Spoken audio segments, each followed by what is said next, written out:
आपला आजचा पदार्थ आहे दाल खिचडी. बऱ्याचशा व्हेजिटेरियन रेस्टॉरंट्समध्ये दाल खिचडी नावाचा कार्यक्रम मिळतो. आपण जी मुगाची खिचडी करतो त्याचाच हा एक भाऊ म्हणायला पाहिजे. बऱ्यापैकी आसट किंवा पातळ असतो. त्यात डाळ असते आणि तांदूळ असतात.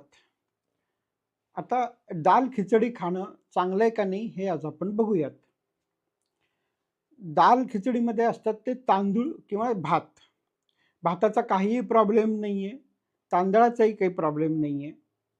त्यात काही प्रकारच्या डाळी असतात.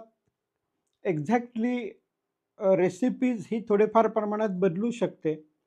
परंतु डाळीचाही काही प्रॉब्लेम नाहीये.